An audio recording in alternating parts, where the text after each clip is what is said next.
नमस्कार साथियों, मैं डॉक्टर राधाकृष्ण इजी सॉल्यूशन पे आपका स्वागत है। सबसे पहले तो आपसे अनुरोध है कि आपने अभी तक मेरे चैनल को सब्सक्राइब भी नहीं किया है तो सब्सक्राइब भी कर लें और मेरे बेल आइकन को प्रेस कर लें ताकि मेरा हर वीडियो आपको उपलब्ध हो सके। अब बात करेंगे गन्ने की खेती की। गन्ने की खेती लाखों किसान करते हैं और एक समय गन्ने की खेती करने वाला किसान सहजता से अपना परिवार भी पालता था और अच्छी आमदनी करता था। लेकिन देखने में आया है कि आज गन्ने की खेती करने वाले किसान ज़्यादातर कर्ज में डूबे हुए हैं और व्यवस्थाएं ऐसी बन गई हैं कि कर्ज से दब दब कर वो आत्महत्या करने की तरफ प्रेरित हैं। जो गन्ने की खेती है हमारे लाखों किसान करते हैं, लेकिन इस कर्ज से कैसे बाहर आए, उत्पादकता को कैसे बढ़ाएं, कर्ज को की सीमा से कैसे निपटें, इसके लिए हम आज बात करेंगे। गन्ने की खेती को हम कैसे डबल कर सकते हैं और खर्चों को कैसे घटा सकते हैं, इसकी चर्चा करेंगे। गन्ने के बारे में हम जानते हैं, गन्ना कई देशों में किया जाता है। चीन में भी गन्ने की खेती होती है, ब्राजील में भी खेती होती है, कई दूसरे यूरोपियन देशों में भी गन्ने की खेती होती है। लेकिन वहाँ के किसान हमारी तुलना में उत्पादनता भी ज़्यादा करते हैं और आमदनी ज़्यादा है। लेकिन हमारे यहाँ किसान इतना अधिक प्रयास परिश्रम करता है, इतना लागत अपनी गन्ने की खेती पर लगाता है, लेकिन वो निरंतर कर्जे में दबता जा रहा है। एक समय था जब गन्ने की खेती करते थे तो कम मेहनत में, कम लागत में अच्छी आय हो जाती थी, लेकिन अब ऐसी स्थिति नहीं है। क्योंकि जब मिट्टी अच्छी थी, मिट्टी स्वस्थ थी, मिट्टी में पोषकता थी, तो बिना किसी ज़्यादा प्रयास के, बिना किसी ज़्यादा रासायनिक खादों के उपयोग से प्राकृतिक रूप से भरपूर मात्रा में खेती हो जाती थी। लेकिन आज देखने में आया है कि हमारे पास ऐसे उत्तम बीज तो हैं जिनसे हम प्रति एकड़ 100 से 120 टन गन्ने का उत्पादन ले सकते हैं। लेकिन सामान्यतः देखने में आया है कि हम रासायनिक खादों के भरपूर उपयोग के बावजूद जितनी हमें खादों का प्रयोग करना चाहिए उससे 2 से ढाई गुना ज़्यादा खादों का प्रयोग करके भी उत्पादनता 30-40 टन से ज़्यादा नहीं ले पा रहे हैं।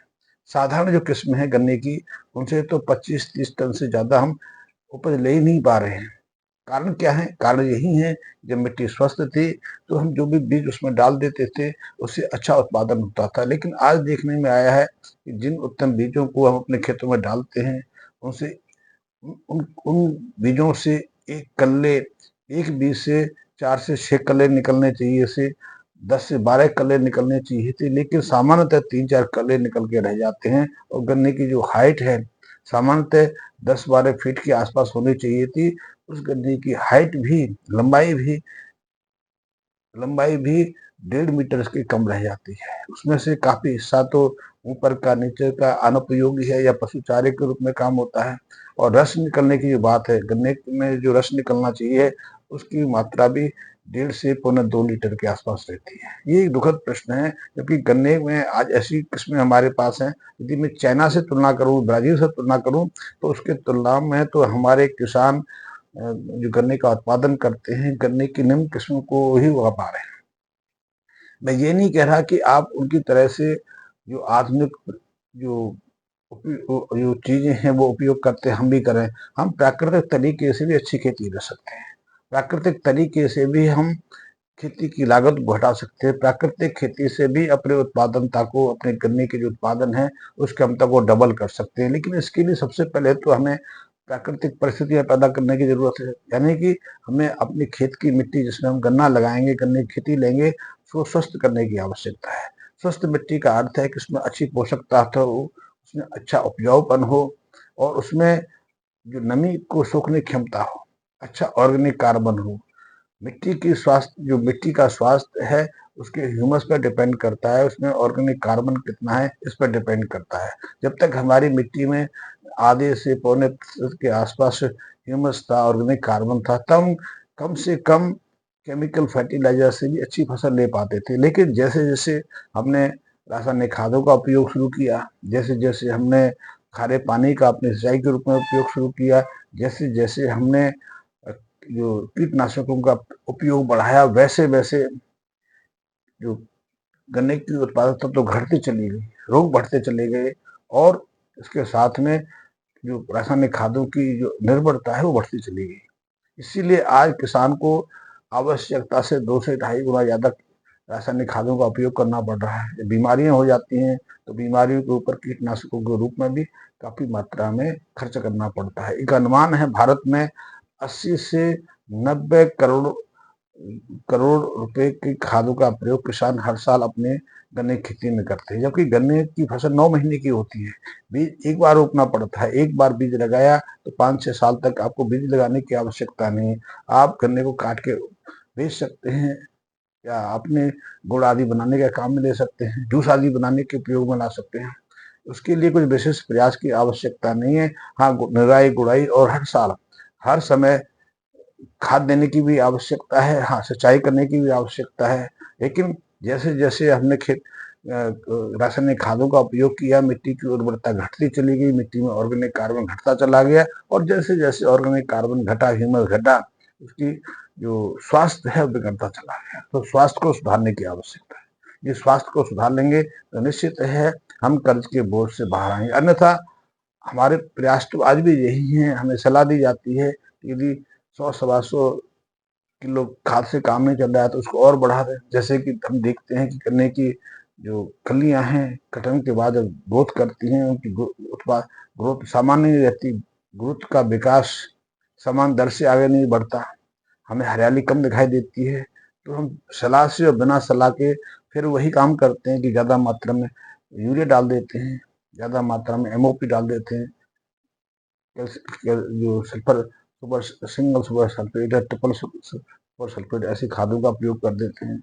या ये हमें लगता है या हमें बताया जाता है कि रोग के कारण हमारे गन्ने का विकास रुक गया है, ग्रोथ रुक गई है, तो हम कई तरह कीटनाशकों का प्रयोग कर देते हैं और इसी चक्कर में हम लगे रहते हैं और उन पर अतिरिक्त खर्च करके हम खुद कर्जदार हो जाते हैं। इसलिए गन्ने को यदि हमें गन्ने से यदि हम डबल उत्पादकता लेना है, उत्पादकता लेना सहज है, क्योंकि आज हमारे पास गन्ने की ऐसी उत्तम नस्लें हैं जिनसे हम 60-70 क्विंटल से लेकर 80-90 क्विंटल क्विंटल नहीं टन तक गन्ना प्रति एकड़ ले सकते हैं।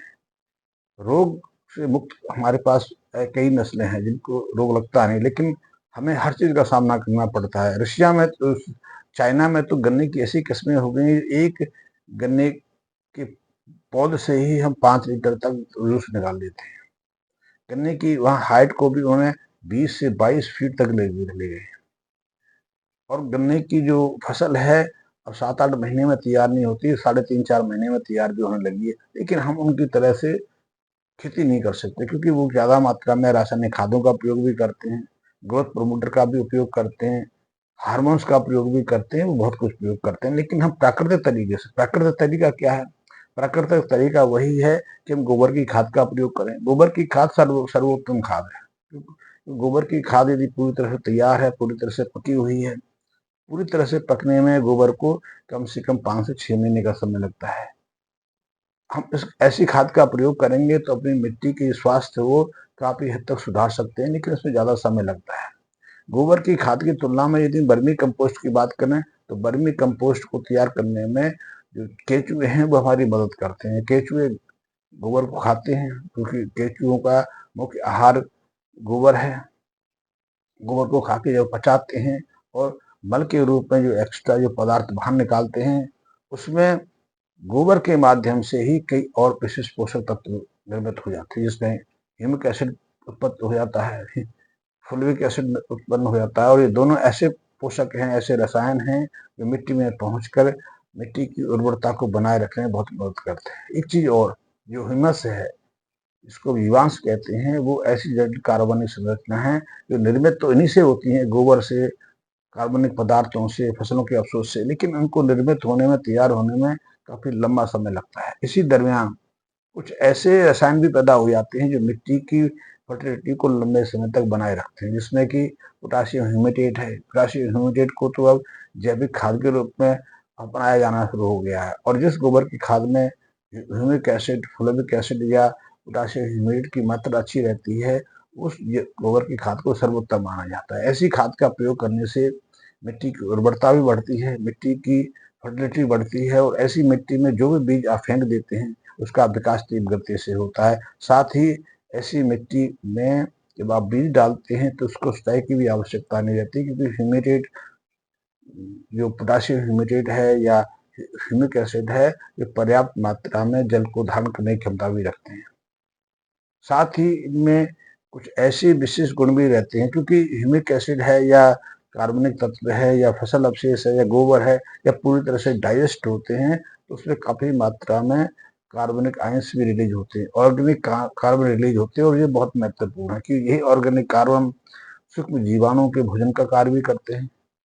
शायद ही गोबर में जो और फसल अवशेष है उनमें काफी मात्रा में प्रोटीन भी रहता है। प्रोटीन जब डिकम्पोज होता है, प्रोटीन जब सूक्ष्म कणों में विभाजित होता है, तो काफी मात्रा में अमीनो एसिड पैदा होते हैं। ये अमीनो एसिड भी जीवों के विकास के लिए, वनस्पति के विकास के लिए बहुत महत्वपूर्ण है। इनसे ही वनस्पति का विकास होता है, उत्कृष्ट की संरचना का विकास होता है। तो यदि गोबर को सही तरह से गोबर की खाद में आप बदल रहे हैं, बदलना मुश्किल नहीं है, उसको सही तरह से आपको डिकम्पोज करना आना चाहिए। लेकिन आप 8 महीने का इंतजार कर सकते हैं, तो कहीं भी गोबर को किसी गड्ढे में डालना शुरू कर दीजिए, उसमें गौमूत्र भी डालना शुरू कर दीजिए और पानी आदि से बचा के रखिए, तो धीरे धीरे उसमें डिकम्पोजिशन की क्रिया शुरू हो जाती है, उस फर्मेंटेशन की क्रिया शुरू हो जाती है। गोबर में बहुत तरह के जीवाणु रहते हैं, वो सहजता से उसको डिकम्पोज करते चले जाते हैं। लेकिन यदि आपको कम अवधि में ज्यादा मात्रा में गोबर की खाद चाहिए, तो उसके लिए आपको विशेष प्रयास की आवश्यकता है। प्रयास यही है कि गोबर का डिकम्पोजिशन सही से हो सके, तो कुछ महत्वपूर्ण जीवाणु हैं जिनको हमें मिलाने की आवश्यकता है। इसके अलावा कुछ वनस्पतियां हैं, उनको भी उसे निश्चित करने की आवश्यकता है। कितनी मात्रा में, कितनी देर तक उनको निश्चित करना है, ये एक प्रयोग विषय है। इसके संबंध में आप बात कर सकते हैं, मुझे जानकारी दे सकते हैं, क्योंकि इन चीजों पर लेकर हम पिछले कई महीनों से रिसर्च कर रहे हैं और अच्छे परिणाम मिले हैं। जैसे कि हमने देखा है कि गोबर की खाद में कन्वर्ट करना है, तो आप कुछ मात्रा में मोरिंगा डाल दीजिए, उसमें आप अमरूद की पत्तियां डाल दीजिए, आम की पत्तियां डाल दीजिए, जामुन की पत्तियां डाल दीजिए, उसमें आप जो नागर मोथा होता है वो डाल दीजिए, मोथा डाल दीजिए, इसको कई ऐसी चीजें हैं डाल दीजिए। इससे डिकम्पोजिशन की ज्यादा बढ़ोतरी होती है। साथ ही ह्यूमस, फ्यूलिक एसिड या पोटाशियम ह्यूमेट की मात्रा बढ़ती चली जाती है। सामान्यतः गोबर की खाद में 10 से 15% के आसपास ह्यूमिक एसिड होता है, लेकिन इस विशेष प्रयासों से, विशेष क्रियाओं के माध्यम से इस ह्यूमिक एसिड की मात्रा गोबर में हम 30 से 40% तो बढ़ा सकते हैं। फ्लोविक एसिड ह्यूमिक एसिड का एक सूक्ष्म रूप है। फ्लोविक एसिड की कुछ कड़ियों के माध्यम से ह्यूमिक एसिड निर्मित होता है, या ह्यूमिक एसिड का जब मेटाबॉलिज्म होता है, जब सूक्ष्म कण विभाजन होता है, तो काफी मात्रा में फ्लोविक एसिड तैयार होता है। और ह्यूमिक एसिड की तुलना में फ्लोविक एसिड का प्रभाव भी इसलिए ज्यादा देखने में आता है। आज रासायनिक ऐसे फ्लोविक एसिड, ह्यूमिक एसिड बाजार में उपलब्ध है। इनका प्रयोग आप करते हैं खेती में, आप अपनी फसलों में करते हैं, तो आपने देखा होगा, आपको बताया गया होगा कि आप प्रति एकड़ 2 से 3 केजी के आसपास फ्लोविक एसिड पानी में भिगो के आप सिंचाई के माध्यम से खेतों को दे दीजिए। उसको देखते हैं कि हफ्ते भर में आपकी फसलों में जान आ जाती है, नई चमक आ जाती है। अब देखते हैं कि जो फसलें मुरझा गई थी, जिनका विकास रुक गया था, जिनका फ्लावरिंग नहीं हो रही थी, कलियां नहीं निकल रही थी, शाखाएं बंद हो गई थी, शाखाएं मुरझाने लगी थी, या फूल तेजी से झड़ने लगे थे, आप देखेंगे कि उसको प्रयोग करते ही 3 से 4 दिन में उसमें बदलाव आ जाता है। तो फ्लोविक एसिड तेजी से काम करने वाला ह्यूमिक एसिड का सूक्ष्म रूप है। ह्यूमिक एसिड लंबी अवधि तक प्रभावशाली रहता है, इसलिए ह्यूमिक एसिड को हम दीर्घ अवधि का प्रभावशाली जैविक खाद मानते हैं। और ह्यूमेट जैसे वो बात करते हैं, पोटाशियम ह्यूमेट, उसमें पोटाशियम भी है। पोटाशियम तो फसलों के लिए बहुत महत्वपूर्ण है, वो रोगों से सुरक्षा भी प्रदान करता है, पत्तों को दृढ़ता देता है, तनों को दृढ़ता देता है, फलों के विकास में, जीव बीजों के विकास में तेजी लाता है, उनके आकार में वृद्धि करता है। इसलिए फसल स्वस्थ भी रहती है और काफी अच्छी विकसित भी होती हैं। तो पोटाशियम का अपना महत्व है। और ह्यूमेटेट के साथ में यदि पोटाशियम को मिश्रित करते जाए, तो जब सूक्ष्म कणों में विभाजित होगा, तो पहला तो रूपांतर ह्यूमिक एसिड में हो जाएगा, पोटाशियम अपना प्रभाव दिखाएगा। तो इस गोबर में ह्यूमिक एसिड, फ्लोविक एसिड पर्याप्त मात्रा में वो श्रेष्ठ खाद है। इसके अलावा भी गोबर में नाइट्रोजन काफी मात्रा में रहता है। सामान्यतः वर्मी कंपोस्ट जो गोबर की खाद है, उसमें 1.5 से 2.5% के आसपास नाइट्रोजन रहता है। ये नाइट्रोजन वही है जो यूरिया के रूप में अपने फसलों को देता है।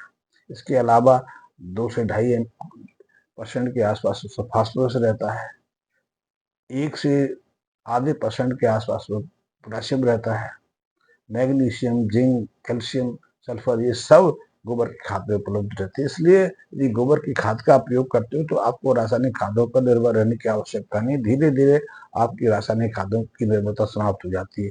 गोबर की खाद का एक और है, गोबर की खाद में काफी हिस्सा ऐसा होता है जो सूक्ष्म कणों में विभाजित नहीं होता, वो सीधे सीधे ह्यूमस में रूपांतरित हो जाता है। ये ह्यूमस बहुत महत्वपूर्ण है, क्योंकि इस ह्यूमस में जो सूक्ष्म जीव मिट्टी के अंदर हैं वो सक्रिय रहते हैं, जीवांत रहते हैं, अपनी क्रियाओं को क्रियान्वित करते रहते हैं, और यही गोबर का डिकम्पोजिशन में करने में मदद करते हैं। इन जीवाणुओं में राइजोबियम है, ट्राइकोडर्मा है, सुडोमोनास, कई ऐसे जीवाणु हैं जो बहुत ही उपयोगी हैं। ये वातावरण से कई तरह के पोषक तत्वों को सोख कर उपयोग करके मिट्टी को उपजाऊ बनाने में महत्वपूर्ण भूमिका निभाते हैं। साथ ही ह्यूमिक एसिड, फ्लोविक एसिड एक और काम करते हैं। ये पादप हार्मोन्स, जो जो पेड़ों के हार्मोन्स हैं, उनके सिंथेसिस में, उनके निर्माण में महत्वपूर्ण भूमिका निभाते हैं। इसलिए देखा गया है कि ऐसी जैविक खादों को, चाहे वो गोबर के रूप में हो या आप प्योरीफाइड ह्यूमिक एसिड, फ्लोविक एसिड का प्रयोग करते हैं, तो उनके प्रयोग से न केवल फसलों का स्वस्थ विकास होता है, बल्कि उत्पादकता भी बढ़ती है और फसलों को रोगों से सुरक्षा भी मिलती है। साथ ही आप इसके नियमित इस्तेमाल से मिट्टी की संरचना बदल गई है, मिट्टी की जो पोषकता घट गई है, उपजाऊपन में गिरावट आई है, उसको भी आप स्थापित कर सकते हैं, उसको भी सुधार सकते हैं। इसलिए ऐसी मिट्टी जिनको इन रासायनिक, इन जैविक खादों से आप से सुधारने का प्रयास करते हैं, तो उसमें जल ग्रहण क्षमता भी बढ़ती है। इसलिए जल ग्रहण क्षमता बढ़ती है, नमी बनी रहती है, तो सिंचाई की कम जरूरत पड़ती है।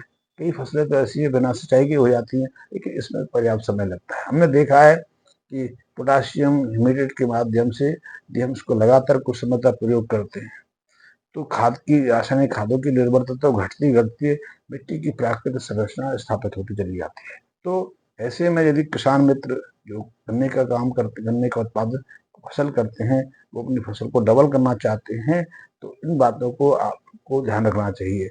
आप गन्ने की फसल को कैसा दोगुना दोगुना कर सकते हैं, इस संबंध में इस वीडियो का दूसरा भाग में कल आपको दूंगा, आप कल देख सकते हैं।